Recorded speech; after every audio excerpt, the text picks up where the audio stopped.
This is the purpose of your life and the purpose of God's call and election in your life. This is the great promises in the Bible that God calls you to obtain His kingdom and glory. എനിക്കായൊരു ഭവനം ഉയരെ അങ്ങുയരെ ഒരുങ്ങിയിടുന്നു ദൈവസന്നിധിയിൽ. ദൈവത്തിൻ കയ്യാൽ നിർമ്മിതമാം ഭവനം ഒരുങ്ങിയിടുന്നു അങ്ങുയരെ.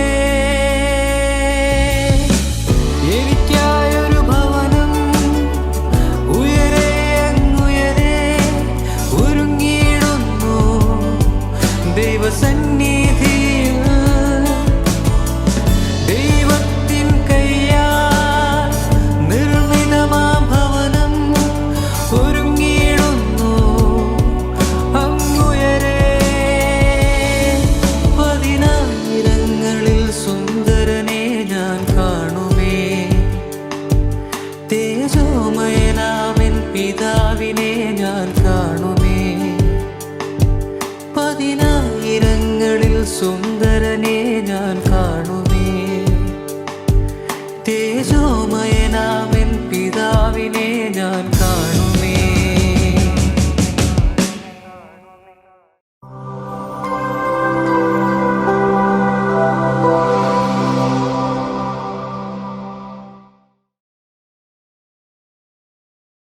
Welcome to kingdom and glory of God. ദൈവ രാജ്യത്തിലേക്കും അവൻ്റെ തേജസ്സിലേക്കും എൻ്റെ എല്ലാ മാന്യ പ്രേക്ഷകർക്കും ഹാർദവമായ സ്വാഗതം. ദൈവം നിങ്ങളെ വിളിച്ചിരിക്കുന്നത് അവൻ്റെ രാജ്യവും തേജസ്സും പ്രാപിക്കാൻ വേണ്ടിയാണ്. ദൈവരാജ്യം എന്നാൽ അർത്ഥമെന്താണ്? ദ ഗവൺമെൻറ് ഓഫ് ഗാഡ്, അതായത് ദൈവത്തിൻ്റെ ഭരണമെന്നർത്ഥം.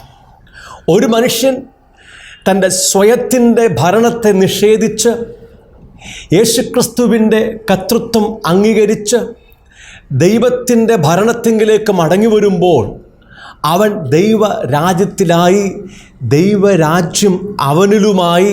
ഇപ്പോൾ അവൻ തന്നെയാണ് ദൈവത്തിൻ്റെ രാജ്യം. രണ്ടാമതായി, യേശുക്രിസ്തു ഈ ഭൂമിയിലേക്ക് മടങ്ങി വരുമ്പോൾ ഈ ഭൂമിയിലുള്ള എല്ലാ ഭരണത്തിനും വാഴ്ചയ്ക്കും അധികാരത്തിനും കർത്തൃത്വത്തിനും നീക്കം വരുത്തിയിട്ട് രാജ്യം അഥവാ ഭൂമിയുടെ ഭരണം പിതാവാം ദൈവത്തെ ഏൽപ്പിക്കുമ്പോൾ ദൈവരാജ്യം അക്ഷരികമായി ഈ ഭൂമിയിൽ വെളിപ്പെടുകയാണ്. തൻ്റെ 1000 വർഷത്തെ ഭരണത്തിന് ശേഷം വർത്തമാനകാല ഭൂമിയെയും ആകാശത്തെയും നീക്കം ചെയ്ത് ദൈവം ഒരു പുതിയ ഭൂമിയും ആകാശവും സ്ഥാപിച്ച് ദൈവം ശില്പിയായി നിർമ്മിച്ചതും അടിസ്ഥാനങ്ങൾ ഉള്ളതുമായ പുതിയ ജെറുസലേം എന്ന നഗരം സ്ഥാപിച്ച് ദൈവവും എല്ലാ കാലഘട്ടങ്ങളിൽ നിന്നും വീണ്ടെടുക്കപ്പെട്ട ദൈവത്തിൻ്റെ ജനവും ഒരുമിച്ച് വാസമാരംഭിക്കുമ്പോൾ നിത്യരാജ്യം വെളിപ്പെടുകയായി. ദൈവം നിങ്ങളെ വിളിച്ചിരിക്കുന്നത് അവൻ്റെ രാജ്യം പ്രാപിക്കാൻ മാത്രമല്ല, അവൻ്റെ തേജസ്സും പ്രാപിക്കാൻ വേണ്ടിയാണ്. ദൈവ തേജസ് എന്നാൽ അർത്ഥമെന്താണ്? വേദപുസ്തക ചരിത്രത്തിൽ ഒരു മനുഷ്യൻ്റെ ഇന്ദ്രിയങ്ങൾക്ക് പ്രാപ്യമായ അളവിൽ ദൈവം തന്നെ വെളിപ്പെടുത്തിയപ്പോൾ ആ ദൈവീക പ്രത്യക്ഷതയ്ക്ക് പറഞ്ഞിരുന്ന പേരാണ് ദൈവത്തിൻ്റെ തേജസ്. ദൈവ തേജസ് എന്ന് പറഞ്ഞാൽ ദർശനീയവും സ്പർശനീയവും ശ്രവണീയവുമായ ദൈവത്തിൻ്റെ സാന്നിധ്യമാണ്. The visible, tangible and the audible presence of God. മറ്റൊരു രീതിയിൽ പറഞ്ഞാൽ ദൈവജീവൻ്റെ സമ്പൂർണമായ പ്രകടീകരണമാണ് അവൻ്റെ തേജസ്. ദൈവ തേജസ് എന്ന് പറഞ്ഞാൽ ദൈവം തന്നെയാണ്. ഒരു ദൈവ പൈതലിൻ്റെ യഥാർത്ഥമായ അനുഗ്രഹവും അവകാശവും ഈ ഭൂമിയിലുള്ള യാതൊരു നന്മകളുമല്ല. സ്വർഗത്തിൽ ചെല്ലുമ്പോൾ ലഭിക്കാൻ പോകുന്ന വിശേഷമേറിയ പ്രതിഫലങ്ങളോ പുതിയ ജെറുസലേം ലഭിക്കാൻ പോകുന്ന ശ്രേഷ്ഠമേറിയ ഭവനങ്ങളോ അവൻ്റെ അനുഗ്രഹമോ അവകാശമോ അല്ല. ഒരു ദൈവ പൈതലിൻ്റെ യഥാർത്ഥ അനുഗ്രഹവും അവകാശവും ദൈവം തന്നെയാണ്, അഥവാ ദൈവത്തിൻ്റെ തേജസ്സാണ്. വേദപുസ്തകത്തിലെ എല്ലാ ഉപദേശങ്ങളും ദൈവരാജ്യത്തിൻ്റെയും ദൈവ തേജസ്സിൻ്റെയും അടിസ്ഥാനത്തിലാണ് ദൈവം വെളിപ്പെടുത്തിയിരിക്കുന്നത്. വീണ്ടും ഒരിക്കലൂടെ ദൈവ രാജ്യത്തിലേക്കും അവൻ്റെ തേജസ്സിലേക്കും നിങ്ങൾക്കേവർക്കും ഹാർദവമായ സ്വാഗതം. ദൈവനീതിയെക്കുറിച്ചാണ് കഴിഞ്ഞ 44 എപ്പിസോഡുകളിലായിട്ട് നാം പഠിച്ചുകൊണ്ടിരിക്കുന്നത്. റോമാലേഖനം 3-ാം അധ്യായത്തിൻ്റെ 20-ാം വാക്യം വരെ മനുഷ്യവർഗത്തിൻ്റെ അടിസ്ഥാന പ്രശ്നങ്ങളായ പാപം, പാപത്താലുണ്ടായ നിത്യമായ മരണം, ദൈവജീവൻ്റെ നഷ്ടം, തുടർന്ന് പാപങ്ങൾ മോചിച്ച് ദൈവജീവനിലേക്ക് മടങ്ങി വരുവാനുള്ള മനുഷ്യവർഗത്തിൻ്റെ അക്ഷീണമായ പരിശ്രമങ്ങൾ, എന്നാൽ മനുഷ്യവർഗത്തിൻ്റെ പരിശ്രമത്താൽ കർമ്മമാർഗങ്ങളാൽ ഒരു മനുഷ്യനും മരണത്തിൻ്റെ മേൽ ജയം നേടുന്നില്ലെന്ന് നാം വ്യക്തമായിട്ട് മനസ്സിലാക്കി. റോമാലേഖനം 3-ാം അധ്യായത്തിൻ്റെ 21-ാം വാക്യം തുടങ്ങി ദൈവം തൻ്റെ മഹാകരുണയാലും കൃപയാലും തൻ്റെ പുത്രനായ യേശുക്രിസ്തുവിനെ ഈ ഭൂമിയിലേക്ക് അയച്ച് യേശുക്രിസ്തുവിൻ്റെ മരണ അടക്ക പുനരുത്ഥാനത്തിലൂടെ മനുഷ്യവർഗത്തിൻ്റെ പാപങ്ങൾക്ക് മോചനം വരുത്തി മരണത്തിൽ നിന്നും അവരെ നിത്യമായി വീണ്ടെടുത്തിരിക്കുകയാണ്. യേശുക്രിസ്തുവിൽ വിശ്വസിക്കുന്നവൻ്റെ വിശ്വാസത്തെ ദൈവം നീതിയായി കണക്കാക്കി അവൻ്റെ പാപങ്ങളെ മോചിച്ച് അവനെ നീതീകരിച്ച് പാപി എന്ന പേരിനെ നീക്കം ചെയ്ത് ദൈവം അവനെ നീതിമാനായി പ്രഖ്യാപിക്കുകയാണ്. ഇതാണ് സത്യമായിരിക്കുന്ന സുവിശേഷം.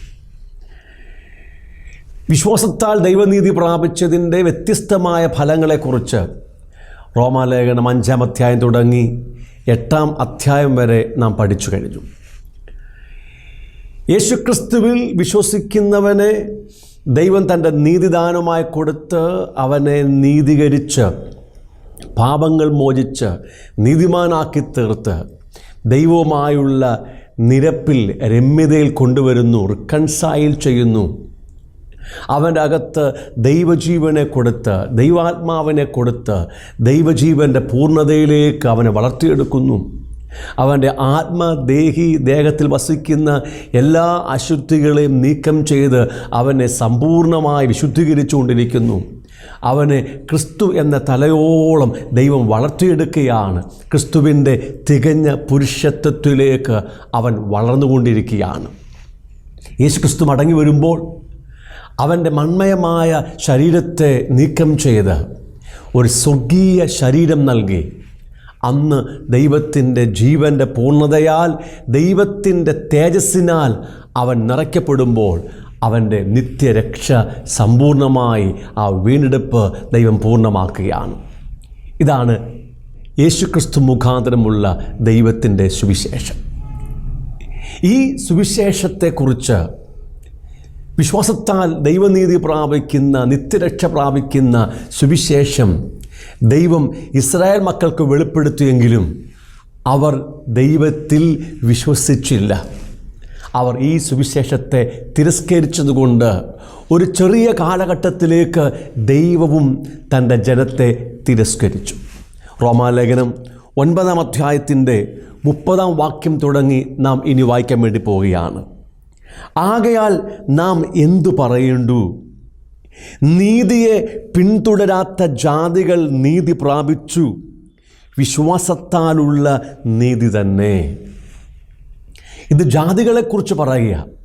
വേദപുസ്തകത്തിൽ യഹൂദന്മാർ അല്ലാത്ത എല്ലാ ആൾക്കാരും ജാതികളുടെ കൂട്ടത്തിൽ വചനത്തിൽ രേഖപ്പെടുത്തിയിരിക്കുകയാണ്. ജാതികളായ ഞാനും നിങ്ങളും ദൈവനീതിയെക്കുറിച്ച് അറിഞ്ഞില്ല, നമ്മൾ നീതി പിന്തുടർന്നില്ല. എന്നാൽ നീതിയെ പിന്തുടരാത്ത ജാതികൾ നീതി പ്രാപിച്ചു. അതെങ്ങനെയാണ്? വിശ്വാസത്താൽ നീതി പ്രാപിച്ചു. യേശുക്രിസ്തുവിൽ വിശ്വസിക്കുന്ന ഓരോ വ്യക്തിയും വിശ്വാസത്താൽ ദൈവനീതി പ്രാപിക്കുകയാണ്. പാപം എന്ന വാക്കിൻ്റെ എതിർപദമാണ് നീതി എന്ന് നാം മനസ്സിലാക്കിയിട്ടുണ്ട്. പാപമുള്ളവൻ പാപിയാണ്, നീതി ഉള്ളവനാണ് നീതിമാൻ. പാപമുള്ളവൻ പാപിയാണ്, അവൻ ദൈവത്തിൻ്റെ ശിക്ഷാവിധിയിൽ മരണത്തിന് വിധിക്കപ്പെട്ടവനാണ്. എന്നാൽ നീതി പ്രാപിച്ച് നീതിയുള്ളവന് മാത്രമേ ദൈവത്തിൻ്റെ ജീവങ്കിലേക്ക് പ്രവേശിക്കാൻ കഴിയുകയുള്ളൂ, മരണത്തിൽ നിന്ന് വിടുവിക്കപ്പെടാൻ കഴിയുകയുള്ളൂ. ജാതികൾ ദൈവത്തിൻ്റെ നീതി അറിഞ്ഞില്ല, പക്ഷേ യേശുക്രിസ്തുവിൽ വിശ്വസിച്ചപ്പോൾ ആ വിശ്വാസത്താൽ അവർ ദൈവത്തിൻ്റെ നീതി പ്രാപിച്ചിരിക്കുകയാണ്. 31 വാക്യം പറയുന്നു, നീതിയുടെ പ്രമാണം പിന്തുടർന്ന ഇസ്രായേലോ ആ പ്രമാണത്തിങ്കൽ എത്തിയില്ല. ദൈവം ഇസ്രായേൽ ജനത്തിന് ഒരു നീതിയുടെ പ്രമാണം കൊടുത്തിട്ടുണ്ടായിരുന്നു. അത് മോശെ മുഖാന്തരം കൊടുത്ത ന്യായപ്രമാണമാണ്. ആ ന്യായപ്രമാണം ദൈവത്തിൻ്റെ നീതിയുള്ള വഴികൾ വെളിപ്പെടുത്തുകയാണ്. ആ ന്യായപ്രമാണത്തിലെ കൽപ്പനകളെല്ലാം നീതിമാനും വിശുദ്ധനുമായ ദൈവത്തിൻ്റെ സ്റ്റാൻഡേർഡിനൊത്തവണ്ണമുള്ളതാണ്. ഇസ്രായേൽ ജനം നീതി പ്രാപിക്കുവാൻ, നീതി തികയ്ക്കുവാൻ ഈ ന്യായപ്രമാണത്തെ പിൻഗമിച്ചവരാണ്. പക്ഷേ ഈ നീതിയുടെ പ്രമാണം പിന്തുടർന്നിട്ടും ഇസ്രായേൽ മക്കൾക്ക് നീതി പ്രാപിക്കാൻ പറ്റിയില്ല. 32 വാക്യം ചോദിക്കുന്നു, എന്തുകൊണ്ടാണ് നീതിയുടെ പ്രമാണം പ്രാപിച്ച, നീതിയുടെ പ്രമാണം പിന്തുടർന്ന ഇസ്രായേൽ മക്കൾക്ക് നീതി പ്രാപിക്കാൻ കഴിയാതെ പോയത്? അതെന്തുകൊണ്ട്? വിശ്വാസത്താലല്ല, പ്രവർത്തികളാൽ അന്വേഷിച്ചതുകൊണ്ട് തന്നെ അവർ ഇടച്ചക്കല്ലിന്മേൽ തട്ടി ഇടറി. ഇസ്രായേൽ മക്കൾ നീതി പ്രാപിക്കാൻ വേണ്ടി പരിശ്രമിച്ചത് അവരുടെ സ്വന്തം മാർഗത്തിലൂടെയാണ്, സ്വന്തം കഴിവിലൂടെയാണ്, സ്വന്തം അധ്വാനത്തിലൂടെയാണ്. ഇസ്രായേൽ മക്കൾ നീതി പ്രാപിക്കാൻ പരിശ്രമിച്ചത് അവരുടെ സ്വന്തം പ്രവർത്തികളിലൂടെയാണ്. അതായത് ദൈവത്തിൻ്റെ ന്യായപ്രമാണത്തിലെ എല്ലാ കൽപ്പനകളും അനുസരിച്ചാൽ, ഒന്നിൽ പോലും തെറ്റിപ്പോകാതെ എല്ലാ കൽപ്പനകളും അനുസരിച്ചാൽ അവർക്ക് നീതി തികച്ച് നീതിമാന്മാരാകുവാൻ കഴിയും. എന്നാൽ അവരുടെ ജഡത്തിൻ്റെ ബലഹീനത നിമിത്തം അവരെല്ലാവരും ദൈവത്തിൻ്റെ കൽപ്പനകൾ പൂർണ്ണമായി അനുസരിക്കുന്നതിൽ പരാജയപ്പെട്ടു പോയി. തുടർന്ന് ഈ പാപങ്ങളെ പരിഹരിക്കുവാൻ, നിയമലംഘനത്തെ പരിഹരിക്കുവാൻ ന്യായപ്രമാണത്തിൽ വ്യത്യസ്തമായ ആചാര അനുഷ്ഠാനങ്ങൾ, യാഗങ്ങൾ, വഴിപാടുകൾ ദൈവം കൽപ്പിച്ചിട്ടുണ്ട്. എന്നാൽ ഈ യാതൊരു ആചാരാനുഷ്ഠാനങ്ങളും അതിൻ്റെ പൂർണ്ണമായ നിലയിൽ ചെയ്ത് പാപങ്ങൾ മോചിച്ച് നീതീകരിക്കപ്പെട്ട് നീതിമാനാകുവാനും അവർക്ക് കഴിയുന്നില്ല. അതായത് മനുഷ്യൻ്റെ പ്രവൃത്തി കൊണ്ട്, മനുഷ്യൻ്റെ സ്വന്തം ശക്തി കൊണ്ട്, മനുഷ്യൻ്റെ ആചാര അനുഷ്ഠാനങ്ങൾ കൊണ്ട് അവൻ്റെ പാപങ്ങളെ പരിഹരിക്കുവാനോ ദൈവത്തിൻ്റെ കൽപ്പനകളെ അനുസരിക്കുവാനോ കഴിയത്തില്ല. അങ്ങനെ ഇസ്രായേൽ ജനം സ്വന്തം പ്രവർത്തികളാൽ നീതി അന്വേഷിച്ചതുകൊണ്ട് അവർ പരാജയപ്പെട്ടു പോയി. അവർ വിശ്വാസത്താലല്ല, പ്രവർത്തികളാൽ നീതി തികയ്ക്കാൻ ശ്രമിച്ചതുകൊണ്ട് അവർ പരാജയപ്പെട്ടു എന്ന് വചനം വ്യക്തമായി പറയുകയാണ്. 10-ാം അധ്യായത്തിൽ ഇങ്ങനെ പറയുന്നു, സഹോദരന്മാരെ, അവർ രക്ഷിക്കപ്പെടണമെന്ന് തന്നെ എൻ്റെ ഹൃദയവാഞ്ചയും അവർക്കു വേണ്ടി ദൈവത്തോടുള്ള യാചനയുമാകുന്നു. ഇസ്രായേൽ ജനം ദൈവത്തിൻ്റെ സ്വന്തം ജനമാണ്. ദൈവത്തിൻ്റെ പ്രവൃത്തി നേരിട്ട് അനുഭവിച്ച ഇസ്രായേൽ ജനം യേശുക്രിസ്തു മുഖാന്തരമുള്ള രക്ഷ പ്രാപിക്കണമെങ്കിൽ ഈ ഭൂമിയിലുള്ള സകല ജാതികളും, നാമധേയ ക്രിസ്ത്യാനികൾ പോലും, ഈ ഭൂമിയിലുള്ള സകല ജാതികളും, ക്രിസ്ത്യാനി എന്ന പേരുള്ളവരും യേശുക്രിസ്തു മുഖാന്തരം രക്ഷ അനുഭവിച്ചേ മതിയാകൂ, രക്ഷ പ്രാപിച്ചേ മതിയാകൂ എന്ന് വചനം നമ്മോട് പറയുകയാണ്. 2-ാം വാക്യത്തിൽ, അവർ പരിജ്ഞാനപ്രകാരമല്ലെങ്കിലും ദൈവത്തെ സംബന്ധിച്ച് എരിവുള്ളവർ എന്ന് ഞാൻ അവർക്ക് സാക്ഷ്യം പറയുന്നു. ഇസ്രായേൽ മക്കൾക്ക് ദൈവത്തെക്കുറിച്ചും ദൈവാലയത്തെക്കുറിച്ചും ഭയങ്കര തീഷ്ണതയാണ്, പക്ഷേ അത് പരിജ്ഞാനപ്രകാരമല്ലാത്ത തീഷ്ണതയാണ്. അതായത് നിങ്ങൾക്ക് ദൈവത്തോട് ഭയങ്കര സ്നേഹവും ബഹുമാനവുമായിരിക്കാം, നിങ്ങൾ ദൈവത്തിനു വേണ്ടി ജീവിക്കുന്നവരായിരിക്കാം, നിങ്ങളുടെ പാപങ്ങൾ മോചിക്കുവാൻ നിങ്ങൾ ഒത്തിരി പ്രവൃത്തികൾ ചെയ്യുന്നവരായിരിക്കാം. എന്നാൽ പരിജ്ഞാനപ്രകാരമല്ലാത്ത തീഷ്ണത ദൈവത്താൽ മാനിക്കപ്പെടുത്തില്ലെന്ന് വചനം പറയുകയാണ്. 3-ാം വാക്യത്തിൽ അവർ ദൈവത്തിൻ്റെ നീതി അറിയാതെ സ്വന്തം നീതി സ്ഥാപിപ്പാൻ അന്വേഷിച്ചുകൊണ്ട് ദൈവത്തിൻ്റെ നീതിക്ക് കീഴ്പ്പെട്ടില്ല. ഇസ്രായേൽ മക്കളുടെ പരിജ്ഞാനമില്ലായ്മ എന്താണ്, അറിവില്ലായ്മ എന്താണ്? അത് 3 വാചകങ്ങളിൽ ഈ വാക്യത്തിൽ രേഖപ്പെടുത്തിയിട്ടുണ്ട്. 1, അവർ ദൈവത്തിൻ്റെ നീതി അറിഞ്ഞില്ല. 2, സ്വന്തം നീതി സ്ഥാപിപ്പാൻ അവർ അന്വേഷിച്ചു. 3, ദൈവത്തിൻ്റെ നീതിക്ക് അവർ കീഴ്പ്പെട്ടില്ല. ഇത് ഇസ്രായേൽ ജനത്തിൻ്റെ മാത്രം അടിസ്ഥാനമായ പ്രശ്നമല്ല, ലോകത്തിലെ സകല മനുഷ്യവർഗത്തിൻ്റെയും അടിസ്ഥാന പ്രശ്നമാണ് ഈ 3 വാചകങ്ങൾ. ലോകത്തിലെ മനുഷ്യർ ദൈവത്തിൻ്റെ നീതി എന്താണെന്ന് അറിയുന്നില്ല. ക്രൂശിൽ വെളിപ്പെടുത്തിയ ദൈവത്തിൻ്റെ നീതി അവർ തിരിച്ചറിയുന്നില്ല. യേശുക്രിസ്തുവാണ് അവരുടെ നീതിയെന്ന് അവർ തിരിച്ചറിയുന്നില്ല. യേശുക്രിസ്തു മുഖാന്തരം സൗജന്യമായി നീതി പ്രാപിച്ച് നീതീകരിക്കപ്പെട്ട് നീതിമാനായി തീർന്ന് നിത്യജീവങ്കിലേക്ക് പ്രവേശിക്കാമെന്ന് ഈ ലോകത്തിലെ മനുഷ്യർ അറിയുന്നില്ല. അവർ ദൈവത്തിൻ്റെ നീതി അറിയുന്നില്ല. 2, ദൈവം നീതി അറിയാത്തതുകൊണ്ട് അവർ സ്വന്തമായ നീതി സ്ഥാപിക്കാൻ ശ്രമിക്കുകയാണ്. എങ്ങനെയാണ് സ്വന്തമായ നീതി സ്ഥാപിക്കുന്നത്? സൽക്കർമ്മങ്ങളിലൂടെ, പുണ്യപ്രവർത്തികളിലൂടെ, നീതി പ്രവർത്തികളിലൂടെ, മതത്തിൻ്റെ ആചാര അനുഷ്ഠാനങ്ങളിലൂടെ, സ്വന്തം ശക്തി കൊണ്ട് നല്ലവനായി ജീവിക്കാനുള്ള, നീതിമാനായി ജീവിക്കാനുള്ള ശ്രമത്തിലൂടെ മനുഷ്യർ നീതി പ്രാപിക്കാൻ വേണ്ടി ശ്രമിക്കുകയാണ്. അങ്ങനെയാണ് മനുഷ്യൻ സ്വന്തമായ നീതി സ്ഥാപിക്കുന്നത്. ഇനി 3-ാമത്തെ പോയിന്റ്, അവർ ദൈവത്തിൻ്റെ നീതിക്ക് കീഴ്പ്പെട്ടില്ല. ഇതാണ് ദൈവത്തിൻ്റെ നീതി. യേശുക്രിസ്തുവിനെ ന്യായം വിധിച്ചതിലൂടെ ദൈവം തൻ്റെ നീതി വെളിപ്പെടുത്തി. യേശുക്രിസ്തുവിൽ വിശ്വസിക്കുന്നവന് ആ വിശ്വാസം ദൈവം നീതിയായി കണക്കിട്ട് നീതിമാനെ പ്രഖ്യാപിക്കുന്നു എന്നുള്ള സുവിശേഷം ഒരു വ്യക്തി കേട്ടിട്ടും യേശുക്രിസ്തുവിൽ വിശ്വസിക്കാതെ ദൈവനീതിക്ക് കീഴ്പ്പെടാതെ അവൻ മത്സരിക്കുകയാണ്, മറുതലിക്കുകയാണ്. ഇത് മുഴുവൻ ലോകത്തിൻ്റെയും അടിസ്ഥാനപരമായ പ്രശ്നമാണ്. 10-ാം അധ്യായത്തിൻ്റെ 4-ാം വാക്യം കൂടെ ഞാൻ നിങ്ങളെ വായിച്ചു കേൾപ്പിക്കാം. വിശ്വസിക്കുന്ന ഏവനും നീതി ലഭിപ്പാൻ ക്രിസ്തു ന്യായപ്രമാണത്തിൻ്റെ അവസാനമാകുന്നു. 2 പ്രധാനപ്പെട്ട മർമ്മങ്ങൾ ഈ വാക്യത്തിലൂടെ ഞാൻ നിങ്ങളോട് പറയാൻ വേണ്ടി പോവുകയാണ്. അതായത് യേശുക്രിസ്തുവിൽ വിശ്വസിക്കുന്ന ഏവനും നീതി പ്രാപിക്കുന്നു.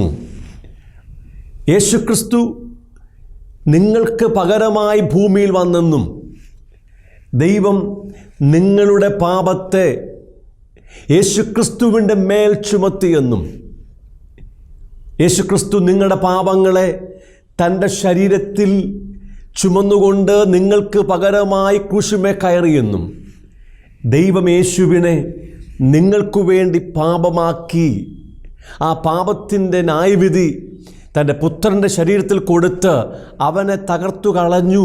ദൈവം തൻ്റെ നീതി യേശുക്രിസ്തു വെളിപ്പെടുത്തിയെന്ന് നിങ്ങൾ വിശ്വസിക്കുമ്പോൾ ദൈവം നിങ്ങളുടെ വിശ്വാസത്തെ നീതിയായി കണക്കിടുന്നു.